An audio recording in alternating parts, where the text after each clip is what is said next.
Jampuijala blogni chikanchara sikla sujon miani sakawa horni manako samong sitra tanhairo soprobmani abanutino salje bai jorilam fokira mura te chikanchara amseni bisingo HinduTongkwthar te Thuruk Bosongni bisingo tungphulama Achaimao Nukjak Jampuijala patimung bai kringja korei khoroksa khorongni mungbo koksil jajakmani Phung damjisa haitama jorao sujon debnani nukhongo asugui chikanchara village committee ni Ramananda Deborma chairman te salje bai gram panchayat chairman Anjana Das Khobai Kamini Lokrok Kutum Laika Ababai Patimong Kisasuk Tungphulama Komikha te Kesang Engkha Patimong বুধবার রাত্র আনুমানিক ৭টা থেকে ৭:৩০টার মধ্যে কে বা কারা Sujan মিয়ারে rubber বাগানের মধ্যে মারধর করছে।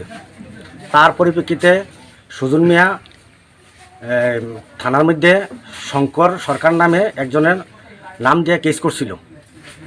পরে চিকনছড়া পঞ্চায়েত এবং উত্তর চুরিলাম পঞ্চায়েত দুনো পঞ্চায়েতে মিল্লা ফকিরামুরা সুদন দেবনাথের বাড়িতে একটা মীমাংসা সভা হয়। সেই সভায় শঙ্কর সরকার যে মারছিল সাব্যস্ত করে সেটা কেস করছিল। পরে এই বিচারের মধ্যে প্রমাণিত হয় যে শঙ্কর সরকার এই কাজে জড়িত নয়।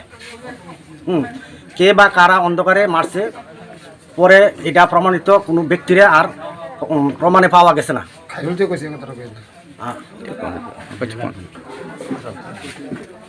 তাহলে এই সুজন মিয়ার উপরে মারধরের ঘটনা মানে হিন্দু মুসলমানের ভিতরে একটা মানে সাম্প্রদায়িক একটা বিষয় দাঁড়াইছে না? দাঁড়াইছিল। তার লেগে আপনার আজকা পঞ্চায়েত সহ 2 পঞ্চায়েত সহ বইছেন। কিটা হয়েছে মীমাংসা? হয়তো মীমাংসা তো মনে করেন কোনো প্রমাণিত না হওয়াতে এইভাবে মীমাংসাটা শেষ করা হয়েছে।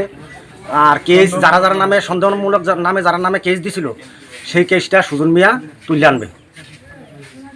আজকে কোন জায়গাতে বইছে আপনারা? ফকিরামুরা সুদন দেবনাথের বাড়ি।